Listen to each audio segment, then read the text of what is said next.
There was a video about Proxmox I released recently about accessing folders on virtual machines by unprivileged LXC containers. And specifically in that material we had Jellyfin container accessing media folder on Open Media Vault. But that solution would work for any other LXC container accessing any other virtual machine on that box. And you guys liked that video. However, many of you said that this solution that was presented does not survive the Proxmox server reboot, and you have to type those commands manually again after that reboot. So many of you asked if it is possible to automate that task. And the answer is yes, of course. Proxmox is a Linux-based solution, so we can do anything we want, and there is at least a million ways to do that. So let's start automating it then. And in fact, that may also show you the way to automate any other tasks, not only this specific one, because we are going to use bash script combined with a cron job, which you can later on amend any way you wish to perform any other tasks by simply expanding or amending that bash script. Let's start from what we currently have here. But I don't want to repeat all the stuff we did in that previous video. The link to that previous video will be displayed right now, if you are interested in, but I just wanted to quickly recap what we did there, so we are on the same page. I've got, basically here, we've got Jellyfin container, and here we've got Open Media Vault virtual machine. You can ignore that Ubuntu, because that's not used for these purposes. So if I log on to Open Media Vault,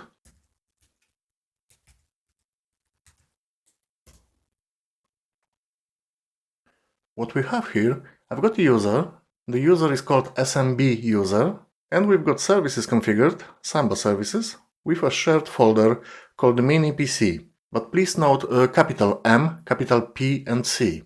And this folder also has guests allowed. That means I can access it either as a guest or as SMB user. So what we did next, we went to Proxmox, to the node PVE, we created a folder inside MNT folder called MiniPC. This is the folder, and then we mounted it to that location, so to this IP address, and we mounted this folder on this location. The command we used was mount.sh CIFS. The user can be either guest or SMB user, as I said, / 192.168.1.202, which is IP address of the Open Media Vault, and then / MiniPC with capital M and capital PC, exactly as Open Media Vault, and we mounted that folder to this local folder on Proxmox, which is MNT MiniPC. If I do it now, I will get error. Well, password is blank. Actually, it didn't display anything, but this folder is already mounted. So if I go there, cd MiniPC, if I do lsla, I will see all the folders that are inside there, my movies and my shows. So my Proxmox, the Proxmox itself, can now see the folders that are inside Open Media Vault. But what we did next, we had to pass that information further to a Jellyfin container. So what we did was a command called pct and then set container ID of Jellyfin, which is 203 in my case, -mp0 / mnt / minipc, and then we specified the mount point as it will be seen on the Jellyfin, and it was / shared. So that's all we did in the previous video. I don't know what happens if I run this command again. Probably error. Well, okay, it doesn't error, but we can go to Jellyfin and we can see it's already there in resources, I believe. Yes, that's the mount point. You can see this mount point. MNT MiniPC, which is location on Proxmox, is already mounted as shared folder on Jellyfin. But please remember that mount MiniPC is actually mounted again to our Open Media Vault. So the data is going from Open Media Vault to Proxmox and then passed further to Jellyfin. And that's fine, that's all cool, we know it works. If I go to my Jellyfin, you can see it works. Because I can see those movies, it's actually just one video there. But if I go to dashboard, if I wanted to add library, content type, let's say movies, I can add folder, which is called, I don't know why it's twice, but it's called a shared folder. And within that folder, I can see those movies and shows. So we know it works. What's the problem then? When we reboot the Proxmox, the problem is mainly that our Proxmox is not able to mount folder on Open Media Vault because at this stage Open Media Vault will not be up and running.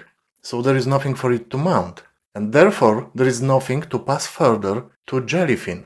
And you can't use fstab file either for the same reason. If the Open Media Vault is down, there is nothing you can do. So we have to start the Open Media Vault after reboot, then mount the folder to Proxmox, and only then pass it to Jellyfin and recreate that old path that we did in the previous video, you know. So before we do anything, let's just do the reboot and see what we have missing. So just hard reboot, you know, everything is running. I don't know what will be broken, never mind, let's see. Oh, actually, it's not that easy. I don't think those VMs... Okay, it stopped the Jellyfin container, but it might struggle to stop automatically Open Media Vault and Ubuntu. So, okay, let me close this. Let me go there. Yes, this is still up and running. So let's shut down here maybe. All right, and the remaining bit is Ubuntu. Let me console to that, because that's Ubuntu server. It doesn't have any GUI. And we do shutdown now.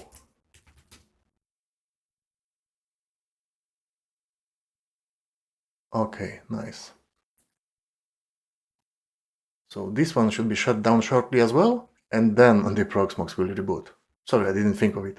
Oh, there was a little beep. Server rebooting. Not sure if you heard that. So if I refresh it, it shortly should be back up and running. And we will see what is missing.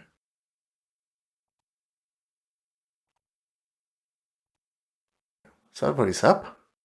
Not entirely yet, but should get green shortly. Okay, server is green, but I guess it will not start anything on its own. So let's see what our script has to do first. I would say first we would have to start Open Media Vault. That should be our start point. So in GUI, I would just click that start button, but we can't do it now. We have to build our script, and in script we need command line instruction for Proxmox to start that particular virtual machine. By the way, this GUI doesn't do anything really. When you click start, you basically generate that CLI command in the background to start the VM. We have to figure out what is that command that this button generates. So let's make some notes maybe. Let's open a text file. What we have to do? Start the VM. So let's Google Proxmox how to start virtual machine. Command line, okay, yeah, that's good. Those top links look okay, so let's click on any of them. Let's see. QM list will show us all virtual machines, and how to start, QM start, and then virtual machine ID. That's perfect, that's what we need. Let's go back here, text editor. Maybe let's test first. Let's go to the node, to the shell, and it was QM list. It lists all our virtual machines, and 202 is the one we are interested in. So it was QM start 202, and click enter. Perfect. Got a little, oh, already up. It's already up and green. So the command we need is QM start 202. What do we need next then? Before we go any further, I would say we would have to have some kind of confirmation that this virtual machine is up and running. Because you saw it took a while, and we don't really know how long it takes to start this virtual machine for Proxmox. So there must be a command that is able to check this status. So let's Google again. What do we Google? Maybe Proxmox how to check whether the VM is running, something like that.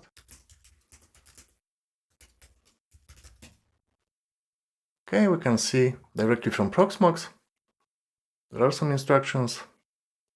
And we can see we can do QM status and then virtual machine ID. Let's do that. QM status 202. And status is running. So that's cool, but for our script, I'm only interested in this bit, running. I don't want this colon, the status, blah blah. So let's use awk command to grab just this information. So it's QM status 202, the previous command, and then we can pipe it to awk, and we only want to print the second bit. Oh, that's better. That's what I need. Running. That's what I'm interested in. So let's copy that command. This is exactly what we need as a confirmation.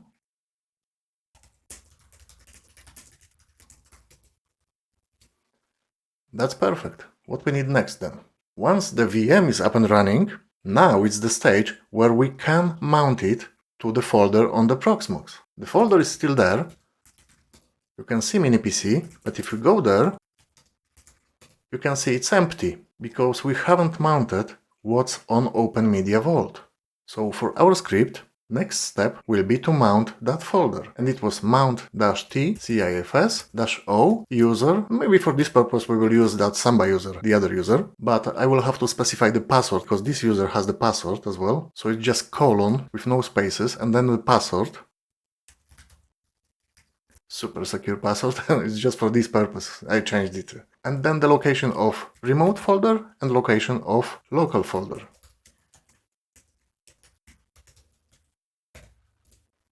If I do the LSLA now, that's the thing. 1 second. Let's go back. Okay, you know what? You know why it didn't work? Because I was actually in that folder, in the MiniPC folder. So it was used by me. That's why it looked like as if I didn't do anything. So I had to go back, go further to any other folder, and I didn't really have to rerun that command. It was mounted, I just had to refresh that information. But as you can see, it works as expected. That's a Linux thing. Alright, but doesn't matter. We can see it worked. So what's next? Well, that pct command. Remember passing this information now from MiniPC further to the Jellyfin. But if we go to Jellyfin, we can see this mount point is actually there. This information is not missing after the reboot. So we don't really need to run that pct command. And the reboot doesn't remove that information. So we are okay with that. So basically the last thing we have to do is to start Jellyfin. But how do we start Jellyfin? It's not a VM, this is a container. So what we do, we Google. We Google something like Proxmox how to start LXC container. And maybe CLI, something like that. Again, first from the top, so why PCT fails but LXC works. Okay, so looks like this works. So it looks like lxc-start and then the container ID but with -n. Perfect, let's try it. Let's go to node again, lxc-start was it, -n, and the ID of the container. In my case it's 203. Jellyfin is container ID 203. Press enter. Okay. And the container is now up. And I forgot to make notes. Let's copy this command. I just stopped doing our notes. So that was to start container. But we've got the mount command missing, so we'll copy from history.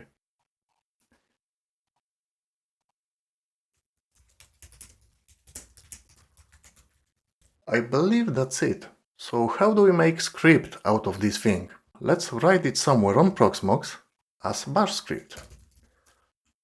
So let's go to root folder. What have we got here? We can choose maybe optional stuff. That might be, doesn't really matter, but let's go there to cd opt. Is something there? No, nothing. So let's create folder maybe called scripts. Maybe we will have more scripts later on. Let's go to that folder. How do we call it? Maybe mount.sh. .sh means it's a bash script, but for Linux it doesn't matter, it's more information for us.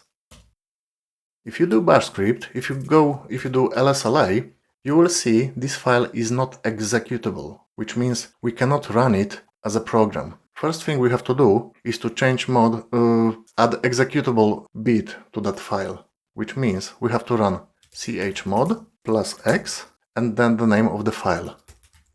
If we do the same command again, lsla, now we can see that little x, which means the file is executable. That's what we need. Okay, let's clear that maybe. I'm sorry, had somebody at the door.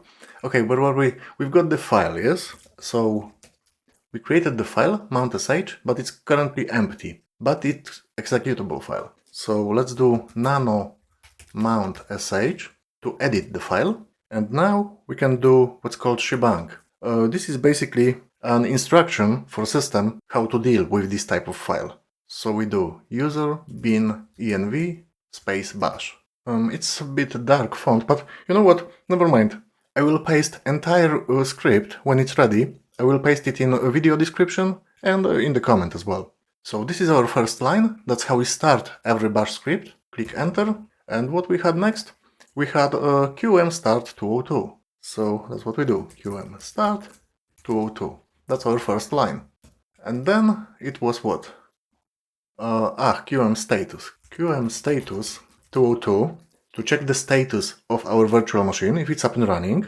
And then we were interested only in that second part, which was the word running.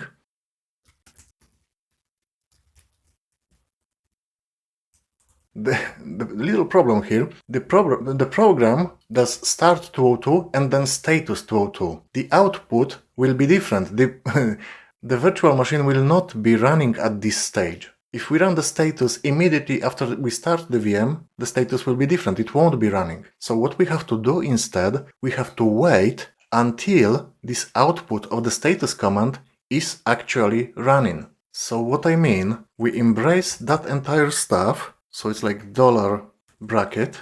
We embrace that entire thing, because this is a command, and we then do equals equals running. And we have to use brackets here as well, just to make sure it's a string. So if you don't know what the string or other data types are, I will link a little video. It was regarding the Python actually, but it's the same thing in bash scripting. So if you are interested in what we are doing right now, you can figure out by watching that video. So basically, we run that command and then we treat it as a string, and this string has to equal to running. We need the output as running simply. The left side has to match the right side. So this is a test. In bash, it's a test, and all tests you do in square brackets, like that. So what I now want to say is, if I go to beginning, until this is true, so it's a semicolon at the end, all that line has to be true. If it's true, that's fine. But if not, do sleep to done. I know it might be difficult, but what we do here, we simply say run this command, and if the status is running, that's fine, we are done. But if not, if it's not true, then sleep for 2 seconds. In other words, wait for 2 seconds and repeat that command again. And keep doing that until this is true. I know it's a bit complicated, but you know, it is what it is. But next, let's do the mount. Mount t CIFS, user was smbuser, and the location of remote folder and local folder. Let's have a look. QM status, okay, mount, and now we just start the jellyfin container, which has ID of 203. So we just start that. That's our bash script. And one sec, I will add 2 things. I will actually do sleep maybe 20 seconds here, and also there. I don't want all of that stuff run at the same time. I mean, it won't run at the same time anyways, but I want to give it some time so we can see actually what happens. So first we should have Open Media Vault up and running, then we should have the folder mounted, and then after another 20 seconds we should see the jellyfin coming up. So we can see actually the progress as we look at that output. But as I said, you can fiddle with this script later on, doesn't really matter. To save it, we press Ctrl O, then Enter and Ctrl X. And we can check what's inside that file using cat command. Cat mount, that's our bash script.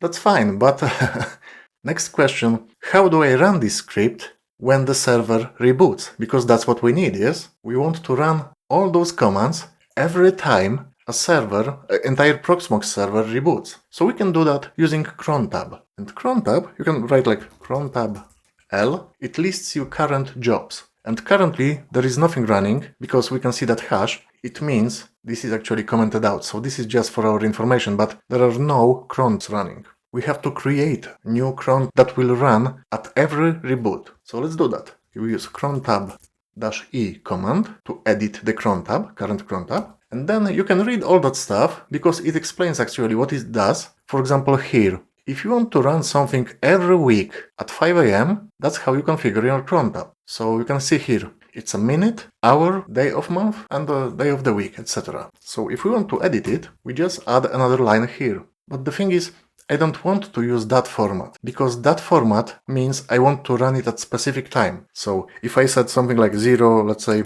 so that's at 10 PM, then let's say asterisk 1.5, that would mean I want to run something at 10 PM from Monday to Friday, only weekdays. That's not what we want to achieve. We want to run this cron job every time the server reboots. So I need a special command, and it's called @reboot.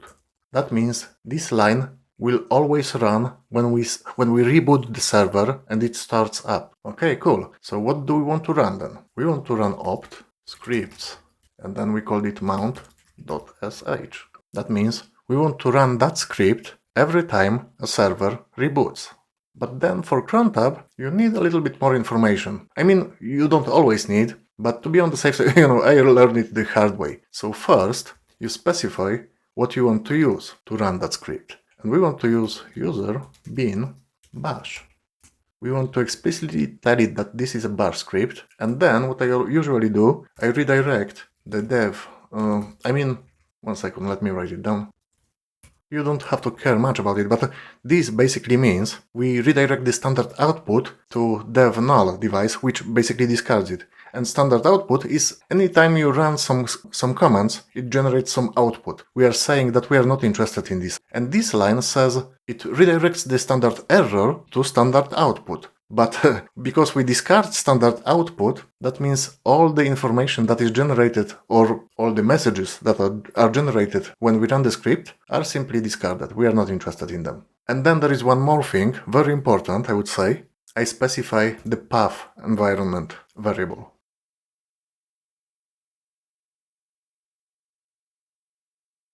What it does, it says to cron where it can look for the executable files, or for the binaries they are called. And there are various locations, and by default, cron is usually useless with that.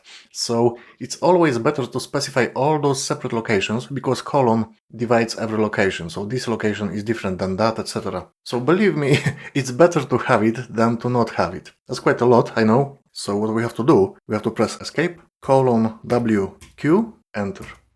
And we can see crontab installing new crontab. So if we now do crontab-L, it will show us our cron job. Now we are ready for the reboot and see if it works as expected. Okay, I know already I have to stop manually Open Media Vault. Let's just open it again. Let's log on and let's power it down, because reboot will not do that for us. Alright, let's wait until it's actually down. Okay, it's down now. The moment of truth. Reboot. Let's see what happens. Connection closed. So if I refresh... okay, it's still stopping the jellyfin. Yeah, shutdown, container, okay. Oh, alright, now it's gone. So it's rebooting. Little beep. Not sure if you heard it. That means it's coming back up. Let's see. First thing we should see is the Open Media Vault coming up, which is 202 ID. Oh, it's already up. That was quick. We will wait for jellyfin now. We can also check systemctl status cron, I think. Oh yeah. So cron is running, and it also shows us the output of most recent logs. So we could see starting task, PVE, that's for 202. That means that's for Open Media Vault. And what's going on? What's with jellyfin? Status stopped. Let's see if the folder has been mounted. And it hasn't. Oh, okay. Alright, 1 second. Did I screw it up? Let's go to, where was it? Option, scripts. Yeah. Oh, can you see the problem? Stupid. I forgot the -O here. Alright, I should have copy pasted that instead. Let's do nano mount.sh. That's the thing. Then Ctrl O, enter Ctrl X. Let's go to Open Media Vault, restart it. I mean, stop it, power it off.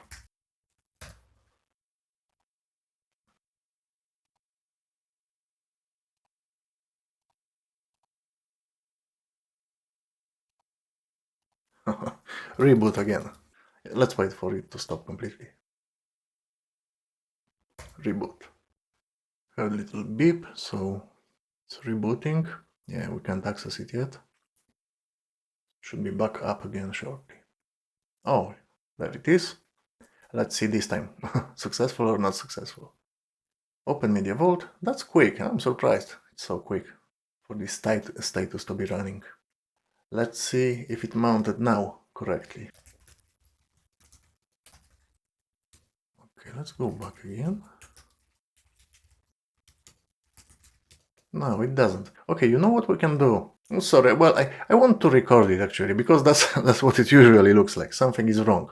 We don't know what is wrong. Why doesn't it mount it? We can simply run our script manually. Opt scripts, and then it was mount.sh. Let's run it. Let's see what happens. VM already running. Mount command not found. Line 3. Let's Control C it. Let's have a look. Something wrong in line 3. 1, 2, 3. I believe it's just about the spacing. The spaces here at the beginning and at the end. Let's see. Let's do nano. So we got 1, 2, 3. Third line. It's moaning about something here. And I believe it's about the spaces. Control O, enter Control X. Let's run it again. That's better already. We can't see anything. That means it's doing something. Doing something means it sleeps now for 20 seconds, remember? But it doesn't display that error anymore. So we can wait now. We can obviously ignore the VM202 already running, because we know it is. We are waiting for mount and for the jellyfin to start really. If they start, alright, okay, that's completed. So let's watch jellyfin. It should come back up. Alright, it's running. That means we should also have... same problem as before. We can see these folders are now in. One last test.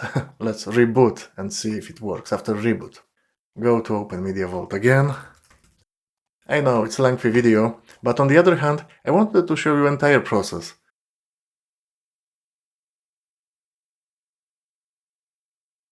Let's reboot again.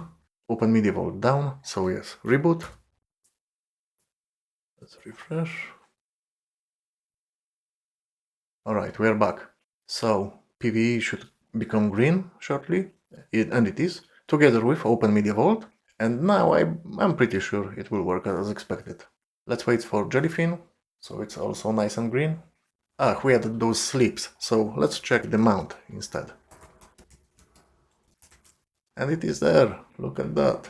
Worked as expected. So let's just wait remaining 20 seconds for jellyfin to come up. And it is up and running.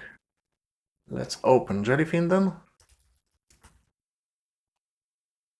And I can already see my movies.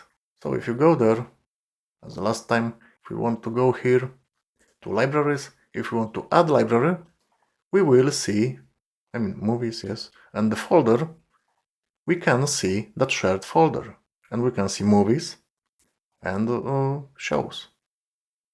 So yes, to be honest, took a bit longer than expected, but I hope you like it. And well, one last thing. As you can see, for example, this 204, it's my Ubuntu, but it's still down, because it's not included in our bash script, yes? So what I can do, for example, now, I can go to PVE, I can go to my scripts, and I can do nano mount.sh, and qm start 202, that's already there. I can add qm start 204 as well. So next time I reboot it, my Ubuntu will be up and running as well. I will do Ctrl O, enter Ctrl X. Alright, so that's all I wanted to say today. I hope that all makes sense. Please let me know in the comments what you think, and thank you for watching.